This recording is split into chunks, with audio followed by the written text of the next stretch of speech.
The grisly story of what Shantae Jawan Mallard did to Gregory Glenn Biggs 15 years ago in Fort Worth, Texas, has been the inspiration for several true crime dramatizations. It was adapted in episodes of CSI, Fargo and Law. The basis for the 2007 film Stuck, starring Stephen Ray and Mina Suvari. The case is again revisited in the recently released film Midnighters, which opened in theaters, video on demand and digital HD on March 2. The IFC Midnight film was directed by Julius Ramsey and written by Alston Ramsey, an ex-speechwriter and senior advisor to former Secretary of Defense Robert Gates. I was inspired to write this film after reading about the case in the newspaper, Ramsey tells People. You just wonder how this could have happened. This was a woman who is trained to help people, and she didn't respond to someone who was begging for help in her own garage. On October 26, 2001, Mallard, then 25 years old, hit the homeless Biggs with her vehicle.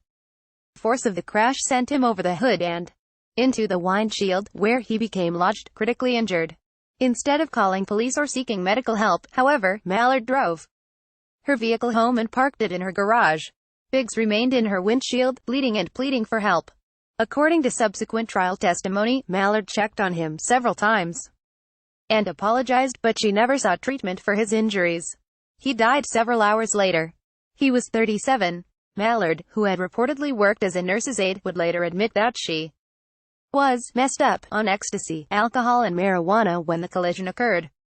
Want to keep up with the latest crime coverage?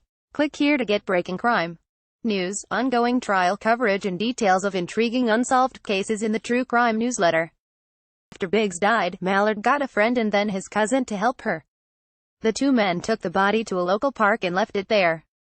They attempted to destroy the evidence of the crash by setting fire to her vehicle.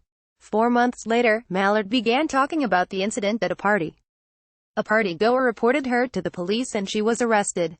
After her 2003 trial, Mallard was sentenced to 50 years in prison for murder and 10 years for tampering with evidence.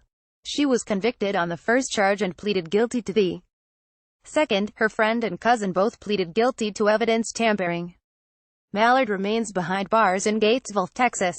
According to detention records obtained by People, her projected release date is March 3, 2052, although she is eligible for parole in 2027. She has had no prison infractions during the past 15 years. Biggs was a bricklayer who was down on his luck. He had limited interaction with his family at the time of his death, but his son eventually publicly forgave Mallard. I still want to extend my forgiveness to Shantae Mallard and let her know that the Mallard family is in my prayers. Brandon Biggs said in 2003, according to the New York Times. If love is what makes the world go round, compassion makes it sincere. Mallard tearfully apologized for what she did during her trial. According to CNN, saying on the stand in 2003, I am so truly sorry. I am so sorry, Brandon, she said. I am so sorry for what I have caused your family and I am sorry for the pain I have put my family through. I am so sorry for the crime I have done to society. I really am very sorry. Her defense attorney said she did not have any prior criminal convictions, CNN reported at the time. What she did is horrible, but she is not a horrible person, he said then. For more compelling true crime coverage, follow our crime magazine on Flipboard. Speaking to People about his film, Midnighters, screenwriter Ramsey says, things like this aren't necessarily common, but they happen more often than is comfortable to think about, which was interesting to me. So this is a film about humans and human nature and the extraordinary decisions that people make under pressure. While the movie is not a direct adaptation of what happened, Ramsey believes that it raises a lot of questions and makes people think. It's easy to see a story like this and make judgments, he says. But you also have to look at yourself and wonder what you'd do under extreme circumstances. That's what this film is all about. Midnighters is in theaters and available on demand now.